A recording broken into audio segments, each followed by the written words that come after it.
Hello and a warm welcome to the Adams Cave. And this is a place where we talk about matters of men. And as you can see from the set, we are the ones who are in charge this Friday. And very, very delighted that you could join us. My name is Petrobo John Kibali. And I'm joined by two gentlemen who I will introduce to you. And I will actually ask them to tell us where they are from, starting with the one from my left. It's so great to be here today. I'm really happy to be on your program. And my name is Reverend Collins Days. I'm the pastor of the Second Baptist Church of Atlantic City, New Jersey. And I am grateful not only to be on your show, but also to be back in the wonderful and beautiful country of Kenya again. Okay, karibu sana, Reverend Collins. Asante sana. Yes. And next to you, of course, there's a gentleman. Please introduce yourself to us. Good morning. I'm Reverend Dr. Kevin Peterson. Yes. I'm the pastor of the Second Baptist Church of Pedricktown, New Jersey. Yeah. Indeed, it's been 24 years since I've been to Kenya. And Okay. back. I appreciate this opportunity to share with you on this day. Amazing. Welcome to the program. And you've talked about coming to Kenya. What brings you to town this time around? Well, this time, there's a lot of reasons we're coming today. First, always, whenever I get an opportunity to visit this wonderful country, one of my favorite countries to visit, I'd always take advantage of it. One of my dearest friends in the world is Reverend Kwame Rubidiri, who you may be familiar with. Yes. He's our host today. And we want to look at opportunities to do business here in Kenya, as well as to do ministry. And we were really grateful to share with Bishop Gibson and the ICC of Nairobi. We had a great time with them. And also to explore some other opportunities of partnerships as it relates to ministry. One of the other things that we do, I'm president of UBIA, UBIA, United Brothers in Action, and it is an international missions organization. And so we were also looking at ways to partner with other ministries here in Kenya. Okay, so you mentioned UBA, that stands for? United Brethren in Action. Okay, so I presume you have made a lot of connections and contacts with people from Kenya? Over the years, Yeah. we have only been here about 4.5 days. Yes. And we have a very short turnaround. We'll be leaving actually this evening. Yeah. And my friend, Reverend Rubidiri, has packed as much as he possibly could Yeah. in that short period. Yes. And even dealing with jet lag and thin air, we're pressing through, but we have made a lot of I think, Yes. very important and divine connections in this short time. Amazing. It's great to hear that you're merging business opportunities and ministry. And if you could just speak to that, Reverend Kevin, how is that possible? Really trying to open doors of opportunities on both ends, here in Kenya as well as the United States. Pastor Days, who's my pastor, Okay. does great work Yes. collaborating, bringing groups of people together. Yeah. So this opportunity to do some ministry and business, especially on the business aspect, was an idea he's been working on even back home, and that he's developed in the Atlantic City area. Okay. Would be a good fit and connecting with some Kenyans here. Yeah. Some collaborative efforts. Yeah. I know we hear about the importance of entrepreneurship and the opportunities, but now when we speak of that and the faith aspect, how do the two go together? They're inseparable. Back home, we have a number of what we call nonprofits or NGOs that I operate, and all of them are formed to do economic and community development. Yeah. And I think that it is there are churches who are core parts of every community, and every church ought to impact in a very positive way, holistically, the community in which they're in. In our area, there's issues of housing, so we work with housing, deal with housing. Business development is important, and also dealing with the social ills of our community. And so, we deal with homelessness, we deal with addictions. We're also dealing with homelessness. Right now, we are in the process of, we've been dealing with homeless centers before, but we're getting ready to expand it we're refurbishing an apartment building to house about 100 homeless people for at least 12 months.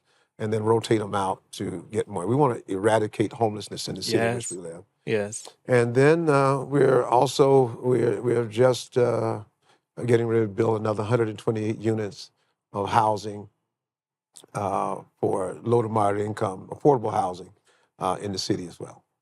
And this you're doing as a ministry, as a church, right? Yes. You're collaborating. And Reverend Kevin, as I understand, your church is not the same as his, although you are birds of a feather. You actually share the name, right? Right. Yes, sir. We're both Second Baptist. Yes. He's in the Atlantic City area, Yeah. and I'm in the let's say far-reaching area of Pedricktown. More Well, he has more cows than people. cows.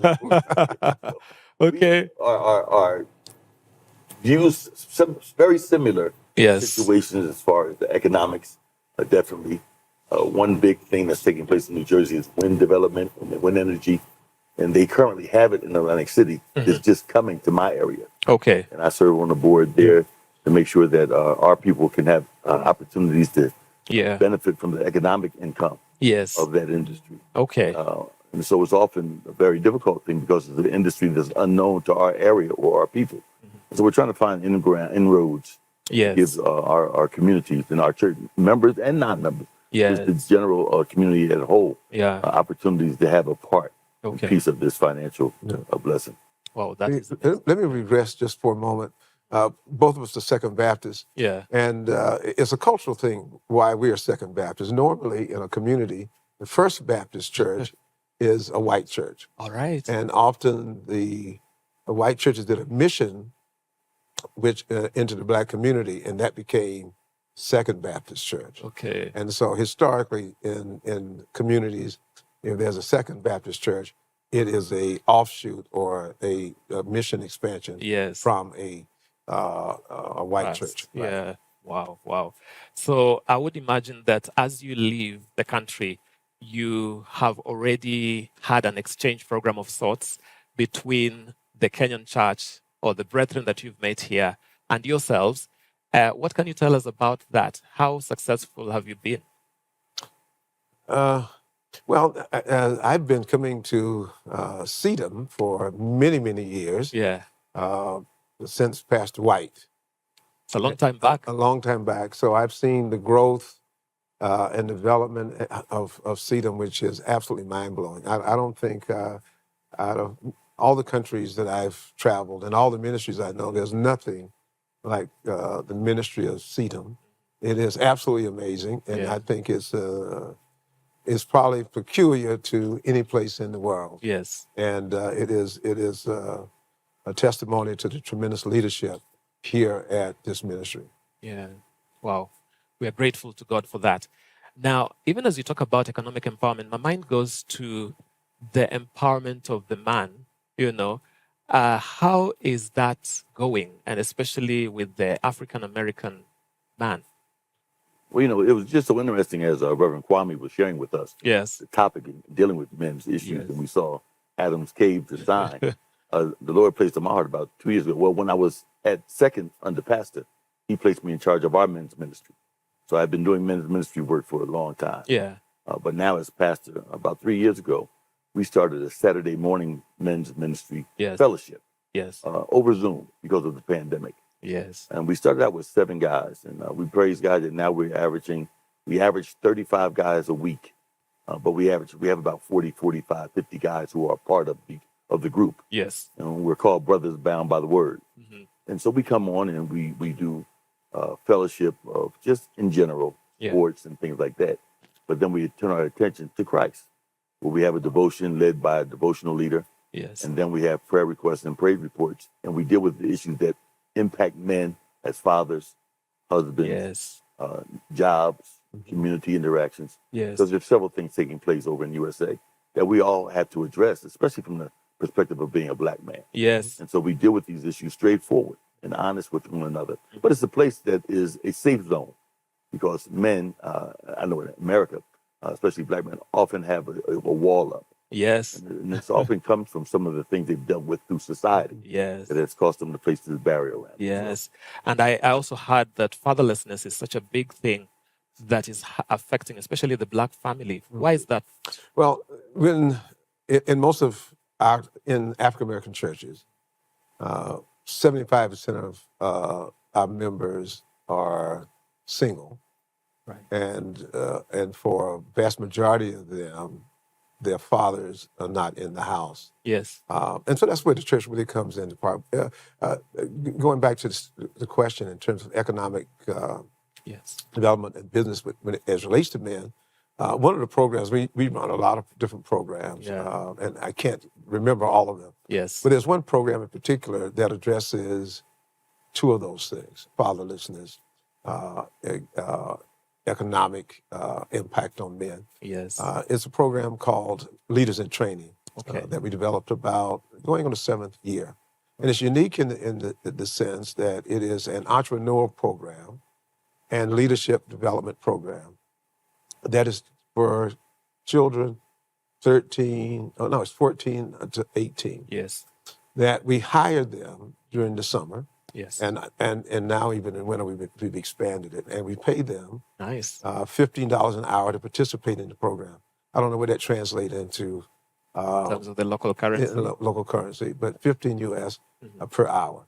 Okay. They can work 25 hours a week. Wow. And in that, we deal with the social impacts of fatherlessness, Yes. of living in communities that may be impoverished or marginal communities, Yes. overcoming those things, self-esteem. Yes. Also deal with them, conflict resolution, how to overcome floating anger, all of those things, as Yeah. well as teaching them how to be entrepreneurs, Yes. or dealing with, they get an opportunity to be placed in particular careers during that time, to give them, to open up that you can do anything and those things are available. And then on top of that, for those that want to go to higher education when they graduate, we've got a program that they can go into Yeah. higher education for Yes. free. Okay. Then I also heard that the United States government had come up with UHB colleges, or funding HBCU. HBCUs, Yes. historically black colleges and Yes. universities. Has that maybe helped to have more enrollment among the young people? Well, HBCUs, I went to HBCUs. Yes. HBCUs in the U.S. are struggling. I'm also on the trustee board of one of the top Yes. 100 universities Yes. in the country. Yes. Every university now, especially after COVID, there's a difference in U.S. versus Kenya. Yeah. Our population is dropping. Our youth, you have 75% of your population under 19. Yes. Our population is aging out. So for all the universities in the U.S., there is what we're calling an enrollment cliff, that, there are not going to be enough students Yes. to feed into all of the universities and colleges in the United States. Yeah. And all the universities are in trouble, and particularly African American universities, historically black colleges and universities. Yes. And we're looking now, how do we deal with that educationally Yeah. for our higher learning institutions? Yes. And we may be opening the doors for R1 visas to get people to come across the world, if we're gonna Yes. maintain the same To amount, measure up. Yeah. because we're really going to be in trouble. And many HBCUs may be in danger of closing, as well as other major learning institutions across Yeah. the country in the U.S. Yeah. Reverend Kevin, is there hope for the black man in the United States? Oh, as long as we have Jesus, as long as we have Jesus, Yes. and each and every day He allows us the opportunity. I preach that. Yes. Every day He gives us breath in our bodies. There's hope, because the lack of hope, that is when I believe that the end is coming. Yeah. But we continue to preach and to teach that you have to really step out and take advantage of every opportunity that you have. There's opportunities there. Yes. Yeah. Oftentimes, because of rejection in the past, Oh yeah. and men don't often want to be rejected. So even some failures in the past, they limit themselves from taking the next steps to trying again. And so we always try to encourage folks to try again. Nothing beats a failure but a try. Okay. And every opportunity, whether you're successful or not, you have to come back now.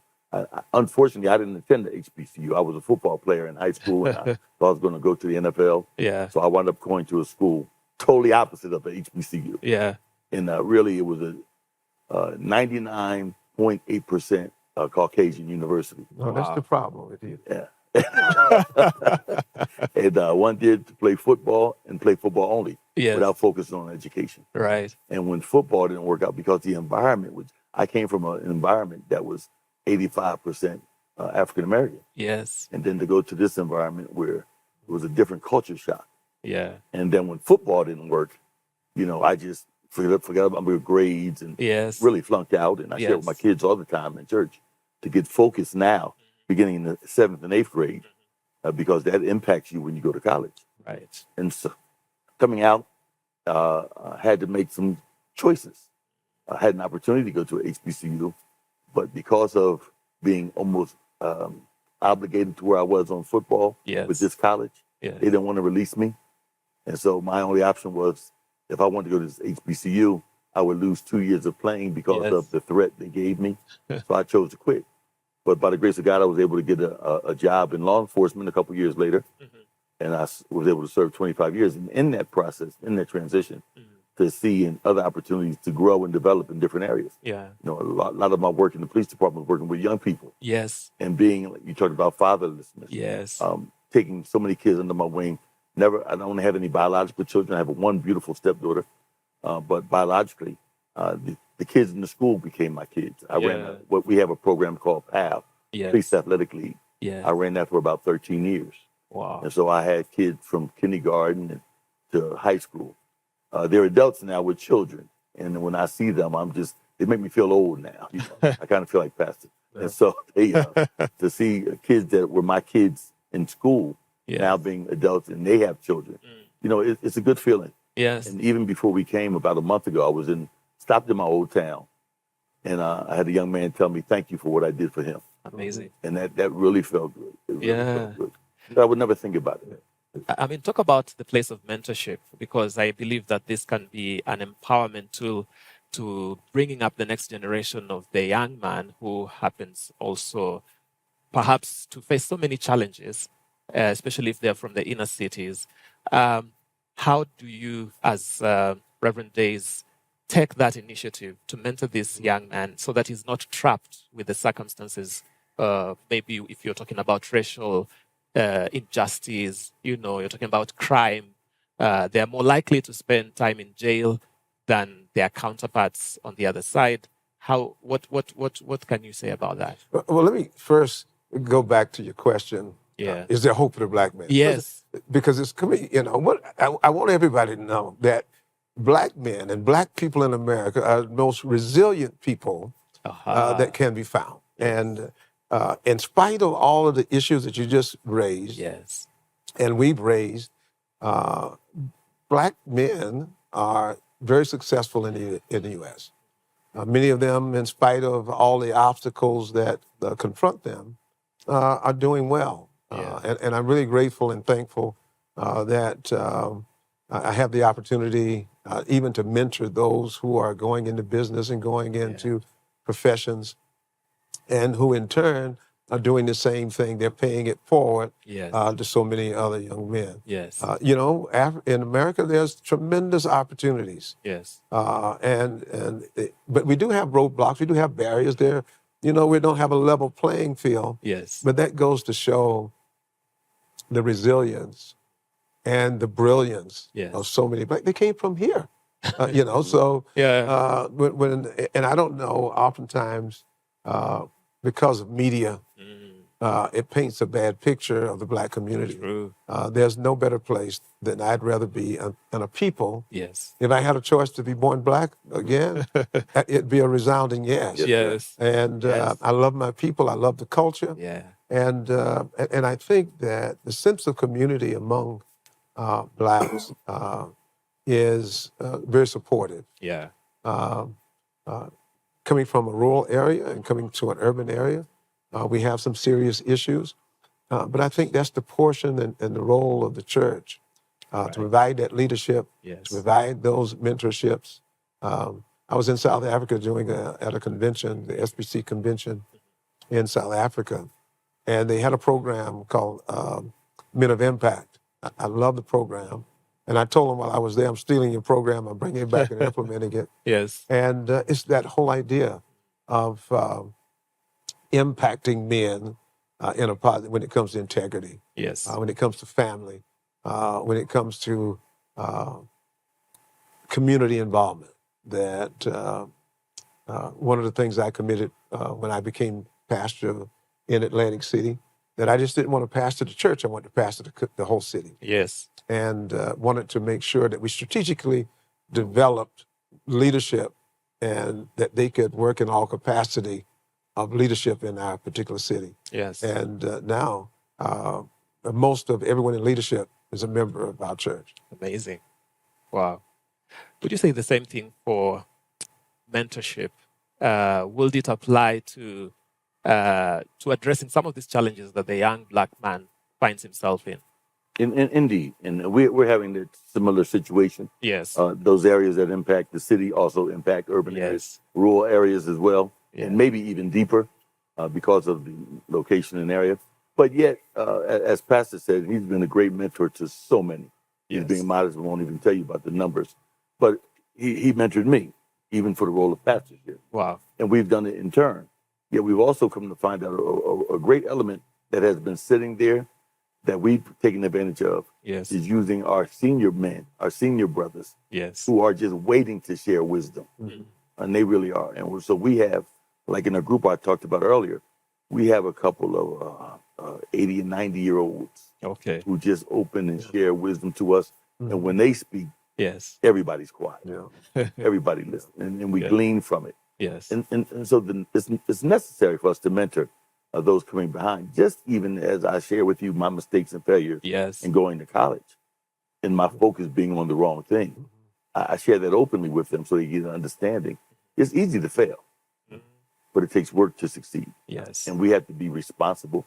There's a word that I often say that a lot of people don't want to deal with. It's accountability. Yeah. Yes. You know, even though I pastor a church, Pastor and I, we communicate every week. Yes. So we have a call every week. And he holds me accountable. And I believe I can hold him accountable. Yes. For whatever goes place. And it's important that you have someone there that can not only show you the way and help guide you and direct you, Yeah. but also help you stir past some of those minefields. Because it's a difficult place. Yeah. This world would Yeah. But can I just add something Yes. to that? You talk about mentorship. I don't like to use that term, mentorship, because especially in the African American context, one of the things that I found with black men in America is respect. Okay. They really value respect. And when you think of mentorship, it means that one person, has an up on the other. Yeah. I like to refer to it more as building relation or relationship building, Yes. because I think that in my own experience, the best way to be able to speak into a person's life Yes. is through relationship, Mhm. and that takes longer than a mentorship, Yes. because you have to agree for somebody to be your mentor. Yes. But building that relationship with people who have not had a father. Yeah. So when a person has not had a male influence in their life, and they have not had a relationship with an adult male, and they have not had instruction from a male, because when you think of a voice like Dr. Peterson, Yes. it's already intimidating. And young men normally steer away from relationships with older men because they never had an interaction. Absolutely. And so then it takes building that relationship, and building relationship with African American men is like peeling an onion. They have so many layers, Yes. and it takes time to get layer after layer before you really get to the root of the problem. Actually, I believe that most of those challenges that you have talked about, or we have talked about here, are very relatable even to the men here in Africa, because we are slowly becoming a global village because of thanks to the internet. We relate, we watch movies, we see how the culture there is like, and sometimes it informs our culture here.